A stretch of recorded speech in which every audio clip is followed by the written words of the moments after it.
Hello everyone, welcome back in my YouTube channel. और आज मैं आप लोगों को बताने वाला हूँ how I crack my SSC MTS exam in just first attempt. तो पूरी स्टोरी बताने से बढ़िया मैं शॉर्ट में आपको क्रस्ट वे में बताऊंगा कि मैंने कितने टाइम में पढ़ा था, कब पढ़ा था। तो स्टार्ट करते हैं। सबसे पहले जुलाई जुलाई से मैंने पढ़ाई करनी स्टार्ट की थी और मेरा एग्ज़ाम था अक्टूबर के फर्स्ट वीक में। उस टाइम पे एग्ज़ाम 14 नवंबर समथिंग कुछ चला था। बट मेरी किस्मत कुछ इतनी अच्छी थी कि मुझे अक्टूबर के फर्स्ट वीक में एग्ज़ाम देने का मौका मिला था। 2-3 शिफ्ट के बाद में शायद मेरा पेपर था और मेरा सेंटर गया था राज डिजिटल कमला मार्केट, करोल बाग की साइड। नहीं, कमला market Shastri Nagar metro station शायद उसके नियरेस्ट पड़ता है, रेड लाइन पर। तो राज डिजिटल में वो था और हमारा जो शिफ्ट था इवनिंग शिफ्ट था और मेरा भी सेंटर उधर गया था। तो वो मेरा फर्स्ट टाइम एग्ज़ाम था कि एसएससी का कुछ एग्ज़ाम देना या प्रिपरेशन करने का था। उससे पहले मैंने सीटेट का एग्ज़ाम दिया था जो कि टीचर्स का एग्ज़ाम होता है, सेंट्रल टीचर एलिजिबिलिटी टेस्ट। और तो उसका एक्सपीरियंस था, वो भी सीबीडीटी मोड में था। तो मुझे कोई प्रॉब्लम नहीं था कंप्यूटर के सामने बैठ के एग्ज़ाम देने से।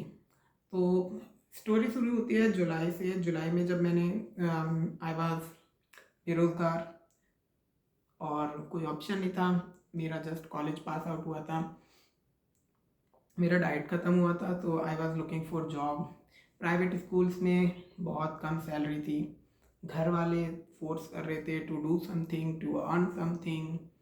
सो थोड़ी चीज़ें हैप्टिक थी, प्रॉब्लमेटिक थी सिचुएशन।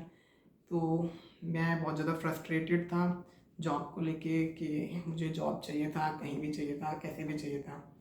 और मैंने बीपीओज़ में जाने का ट्राई किया but I was socially anxiety, मुझे सोशली एनजाइटी थी। I was socially introvert. I had socially anxiety जो अभी भी थोड़ी बहुत है, बट हाँ। सो फिर मुझे उससे भी प्रॉब्लम था कि मुझे नहीं जाना कहीं ऐसी बेकार सी जगह में जॉब करने, बीपीओ कॉल सेंटर, जहाँ पे इतना वर्कलोड, इतना प्रेशराइज करते हैं। सो कहीं कुछ नहीं मिलने के बाद में मेरे दोस्त ने मुझे सजेस्ट किया कि Tushar, we can give SSC MTS exam. MTS के एग्ज़ाम को दे सकते हैं हम और उसमें मैथ और रीजनिंग क्वालिफाइंग इन नेचर है। मैथ और रीजनिंग आती नहीं है जो कि हमारी ख़राब है। हाँ, इतनी भी ख़राब नहीं थी कि 12-13 क्वेश्चन ना कर पाऊँ। तो सबसे पहले मैंने सिलेबस को देखा कि हाँ, वो 4 पार्ट में 4 सेक्शंस होते हैं या 2 सेक्शन होते हैं, 4 सब्जेक्ट होते हैं, रीजनिंग, मैथ, इंग्लिश, हिंदी। सब कुछ ठीक था। मैंने कहा इंग्लिश रट लूँगा, रटने में एक्सपर्ट हूँ, रट लूँगा सारी चीज़ें। और जीएस जो था, जीएस का इस तरीके से था कि मैं एनसीईआरटी पहले से पढ़ रहा था, हमारे अतीत वगैरह। क्योंकि जब हम लोग डाइट में थे तो हम लोग स्कूल में पढ़ा रहे थे और स्कूल में पढ़ा रहे थे तो हमें लेसन प्लान बनाना होता था। और fortunately I was teaching SST. तो उन बच्चों को एसएसटी पढ़ाते पढ़ाते मेरे को भी पढ़ना पड़ता था पहले लेसन प्लान बनाने के लिए। तो हमारे अतीत 6, 7, 8 तीनों मैंने पढ़ी हुई थी। तो और history is my favourite subject, तो हिस्ट्री पढ़ना मुझे बहुत पसंद है। तो मैंने हिस्ट्री को प्रायोरिटी दिया। मैंने कहा ठीक है भाई, हो कर लेंगे। अगर नहीं किया, नहीं हुआ सिलेक्शन, तो जब तक भी इतना फ्रस्ट्रेशन है, जॉब नहीं मिल रहा, ये वो। तो मैंने घर वालों को बोला हाँ ठीक है, अभी मुझे 2-3-4 महीने दो, मेरा ये वाला एग्ज़ाम होने दो, फिर उसके बाद में मैं कहीं जॉब देखता। तो घर वालों ने कहा ठीक है ठीक है, अभी हम इतना टाइम दे रहे हैं, तू कर। फिर जनवरी तक का मुझे टाइम दिया था रिजल्ट आने के लिए। वो बात की स्टोरी है। पहले तो उन्होंने मुझे कहा कि ठीक है, जब तक तेरा एग्ज़ाम नहीं हो रहा कर। तो मैंने फॉर्म भरा था उसमें जुलाई में फॉर्म भरा था। हाँ, फिर उसके बाद में मैंने 15 दिन तो मेरा ऐसे वेस्ट हुए कि मुझे समझ ही नहीं आया क्या करना है, कहाँ करना है, कैसे पढ़ना है। फिर एसएससी अड्डा 24/7 चैनल पे वो एक सीरीज़ वगैरह चल रही थी आशुतोष सर की उस टाइम पे। तो वो वीडियो देखना स्टार्ट किया डेली 7 बजे वाली। और साथ में उनके प्रीवियस वीडियोस पहले से भी जो थे, उस प्लेलिस्ट को सेव करके रखा मैंने। तो उसमें क्या था कि वो वीडियोस देखता था रोज़ मैं और उसको डाउनलोड करके रख लेता था। फिर उस वीडियो को दिन में एक बार और देखता था 2x की स्पीड पे। तो उनकी पूरी प्लेलिस्ट सेव की हुई थी। मैंने जो वीडियो देखना स्टार्ट किया था वो अगस्त समथिंग में किया था। और उससे पहले जो वीडियो थे वो फिर मैंने बात के कवर किए 2x की स्पीड पे। बहुत सारे प्लेलिस्ट के में वीडियोस थे, उनको 2x की स्पीड पर देखा और उसको वो चालू करा। उसके साथ में मैं स्टैटिक जीके, फिर मुझे थोड़ा समझ आने लगा कि स्टैटिक भी आता है इसमें, जनरल क्वेश्चंस भी आते हैं, साइंस भी आता है, इकोनॉमिक्स भी आता है, इंग्लिश में फिगर ऑफ स्पीच से क्वेश्चंस बन रहे हैं और वोकेबलरी से बन रहे हैं। फिर मैंने यूट्यूब पे अलग अलग टीचर्स को सर्च करना स्टार्ट किया कि हाँ किससे, 2-3 टीचर से देखा, पढ़ के समझ नहीं आया, फिर एक टीचर को देखा, इसको पढ़ो उसको पढ़ो, तो हाँ सबसे पढ़ के मैंने फिर फाइनली मैंने अपना एक पेज क्रिएट किया। तो फिर मैंने स्टार्ट किया 4 घंटे मॉर्निंग में, फिर थोड़ा ब्रेक, 4 घंटे। मतलब मैं अपने फ़ोन में, ये वाला फ़ोन था जिससे मैं पढ़ रहा था, अभी तो ये ख़राब हो गया है। तो अभी ये ख़राब हो चुका है इसका डिस्प्ले, बट हाँ इसमें ही पूरा पढ़ता था, पूरा एकदम अच्छे से इसने मेरा साथ दिया था। इसमें पढ़ रहा था, इसमें बहुत सारे डाउनलोड किए, प्लेलिस्ट डाउनलोड किए, उन्हें 2x की स्पीड पे देखता था, नोट्स बनाता था। नोट्स बनाने के लिए लाइक ये इस तरीके की एक डायरी, ये ही डायरी है, मतलब इस तरीके की नहीं। इस डायरी में मैंने करंट अफेयर्स के जितने भी इम्पॉर्टेंट चीज़ें होती थी, लाइक बुक्स हो गए और इम्पॉर्टेंट टॉपिक्स हो गए, जो मैं PYQ लगाता था ताकि अपनी उसको ट्रैक कर पाऊँ कि मैं कितना अच्छा पढ़ पा रहा हूँ। देखो लाइक ये मैंने एक पेज खोला है ना, तो इसमें ये लिखे हुए हैं वो कांग्रेस के अधिवेशन, जैसे 1904 में किसने अध्यक्षता की थी, तो वी सावरकर, नहीं ये शायद मूवमेंट लिखे मैंने। 1905 में GK गोखले, और 1906 में मुस्लिम लीग बनी। 1907 में सूरत स्प्लिट, यानी कि सूरत में वो विभाजन हो गया था। 1924 में बेलगांव सम्मेलन में महात्मा गांधी। तो इस तरीके से इसमें कुछ लिखा था। ये देखो ये पूरे, ये जो नंबर्स दिख रहे हैं ना, ये क्वेश्चंस अटैम्प्ट किए और इतने इनके आगे जो टिक लगाया कितने क्वेश्चंस मेरे ठीक गए। तो इस तरीके से ये डायरी भी थी मेरे पास में। नोट्स भी बनाए मैंने, इंग्लिश के नोट्स बनाए थे, वो इंपॉर्टेंट थे क्योंकि उसे रटना ज़्यादा इंपॉर्टेंट था। तो आप भी कर सकते हो, आप वोकेबलरी के नोट्स बना सकते हो और साथ में इंग्लिश के नोट्स बना सकते हो। GS के नोट्स कम बनाए थे, ऐसी डायरी एक यूज़ कर रहा था मैं, यही डायरी यूज़ कर रहा था करंट अफेयर्स की। इसमें मैंने लिखी अपनी बुक्स, जितनी भी इंपॉर्टेंट बुक्स थी उस टाइम पे रिलीज़ हुई। जुम्पा लाहिड़ी की किताब से एक क्वेश्चन भी आया था, तो बुक्स लिखती थी। इसमें लिखता था मैं इंपॉर्टेंट टॉपिक्स, वाइटामिन पढ़ना है मुझे, ब्रेन पढ़ना है मुझे, स्केलेटन पढ़ना है मुझे, ब्लड पढ़ना है मुझे, जितने भी बायोलॉजी के या फिर जो भी टॉपिक्स पढ़ता था इसमें लिखता था, टिक मारता था, हाँ ठीक है ये टॉपिक पढ़ लिया, ताकि मुझे पता चले। और वो टिक ऐसे नहीं कि एक ही बार मारता था, एक बार का मतलब है एक बार पढ़ा, दूसरी बार टिक मारा यानी कि दूसरी बार भी पढ़ लिया। जितनी बार टिक उतनी बार मैं वो रिवाइज कर चुका हूँ। लेट मी शो यू, ये बुक्स दिखाता हूँ। नरेंद्र से नरेंद्र तक, शर्मा, बुद्धि प्रकाश, इन्होंने ये किताब उस टाइम पे लिखी थी।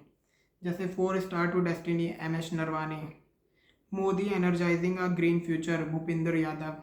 Gandhi a life in 3 campus, MK Akbar, K Natwar Singh. तो इस तरीके से ये किताबें, इस तरीके से नोट्स भी बनाए थे।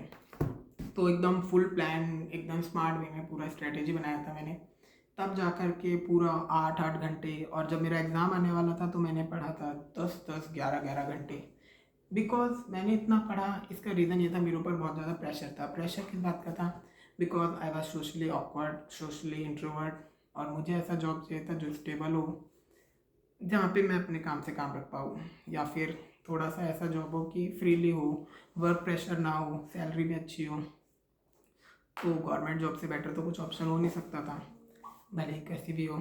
सो फॉर्चुनेटली मुझे ये जॉब मिला और मेरा सिलेक्शन भी हो गया उसमें। और तो फिर उसके बाद में जब हमारा पेपर था अक्टूबर के फर्स्ट वीक में, तो उसमें पेपर दिया, थर्ड शिफ्ट था मेरा। और उसके बाद में फिर वही प्रेशर कि अभी एग्ज़ाम का रिज़ल्ट कब आएगा। उस दौरान भी 2-3 इंटरव्यू दे करके आया था मैं। और फिर पूरा एकदम जनवरी तक का घर वालों ने टाइम दिया, ठीक है अभी जनवरी तक का टाइम है, क्योंकि उसके बाद फिर मुझे एक और मिल गया था कि रीट का एग्ज़ाम था मेरा। तो फिर मैं रीट की प्रिपरेशन करने लगा। फरवरी में रीट का पेपर दिया, वो भी उसका रिज़ल्ट उससे पहले आ गया, क्वालिफाई हो गया था रीट। और फिर उसके बाद में मार्च में 13 मार्च को हमारा रिज़ल्ट आया। मॉर्निंग हो रखी थी, होली वाला दिन था। और फिर मैंने चेक किया, I was planning in my mind कि कैसे झूठ बोलना है कि सिलेक्शन हुआ कि नहीं हुआ, क्योंकि भाई that was my first attempt. तो मुझे भी थोड़ा सा डाउट था, क्योंकि मुझे डाउट किस चीज़ में था, मुझे डाउट सेशन 2 में नहीं था, मुझे डाउट सेशन 1 में था। एक्चुअली हुआ क्या था कि मैं ना सेशन 1 के मैथ और रीजनिंग बिल्कुल भी नहीं पढ़ा था, तो मैं क्वेश्चंस कर रहा था, तो उसमें टाइम जाता जा रहा था और लास्ट के 10-5 मिनट बचे थे, तो फिर उसके बाद मैंने टिक मारा था। तो आई वॉज टोटली श्योर मैंने 13 क्वेश्चन ठीक किए हैं, बट मुझे ये था कि बाद के 2-3 क्वेश्चन और ठीक होने चाहिए, ताकि मैं प्लेंटी ऑफ वो मिल जाए मुझे, कंसेशन या प्लेंटी ऑफ मार्क्स अचीव कर पाऊँ ताकि मैं सेफ स्कोर में हूँ। तो मुझे बस ये प्रॉब्लम था कि लाइक हाँ ठीक है, सेशन 1 हुआ कि नहीं हुआ। फिर उसके बाद में जब मेरा रिस्पॉन्स किया आया था तो मुझे हुआ कि हाँ ठीक है, मेरा स्कोर बन रहा है। तो मेरा स्कोर बना था 126 और दिल्ली का कट ऑफ 127 गया था, एक नंबर से छूट गया था जनरल कैटेगरी। और फिर उसके बाद में महाराष्ट्र का कट ऑफ गया था 122 और मेरा 126 था, तो ऑब्वियसली हो जाना था। तो मेरा महाराष्ट्र में स्टेट में रैंक था 9, पुणे में रैंक था 9। तो इसका मतलब है रैंक जो था कि टॉप आगे के जो 8 बच्चे थे उनके स्कोर मेरे से ज़्यादा थे और कई लोगों के सिर्फ उसमें ज़्यादा थे, सेशन 1 में मार्क्स ज़्यादा थे। और वो 8 के 8 बच्चों में शायद जो थे उसमें सेशन 1 में मार्क्स उनके ज़्यादा थे, इसलिए उनका रैंक बूस्ट हुआ। तो मेरा रैंक पुणे में 9 है। और रैंक होने का फ़ायदा ये होता है कि जब जैसे कि अभी प्रमोशन होगा मेरा, तो रैंक वाइज आपका प्रमोशन होता है। जिसका रैंक ज़्यादा होता है, जिसका रैंक जैसे 9 नंबर पे है, तो बाकी के 8 लोगों का मेरे बैच के प्रमोशन होने के बाद में मेरा नंबर है, I will be a notice server. फिर उसके बाद में नोटिस सर्वर के बाद में आप TA OS इस तरीके से आपका प्रमोशन होता जाता है रैंक वाइज। तो this is the whole story that how I cracked my SSC MTS exam in first attempt. Pressure, घर का फ्रस्ट्रेशन, सोशल एंजाइटी, इन सब ने मुझे एक मोटिवेशन की तरह काम किया। इतना प्रेशर नहीं होता या इतना सोशली एंजाइटी नहीं होती। सो आई थॉट मैं भी बहुत एकदम चिल वे में पढ़ाई कर रहा था और पढ़ाई भी नहीं करता और अभी तक मेरा सिलेक्शन भी नहीं होता। तो you just need to create pressure on your self, surroundings में से प्रेशर लो, मोटिवेशन फैक्टर ढूंढो और पढ़ाई करो स्मार्ट वे में। नेक्स्ट वीडियो में मैं आपको बता दूंगा कि कौन से इंपॉर्टेंट टॉपिक्स आप कवर कर सकते हो और जिसकी वजह से जिनका वेटेज ज़्यादा रहता है, इसमें से आप 25 में से 20 क्वेश्चन ईजीली GS के कर पाओगे। और you can follow me on Instagram. My Instagram ID is I_M_ABH_TYAGII।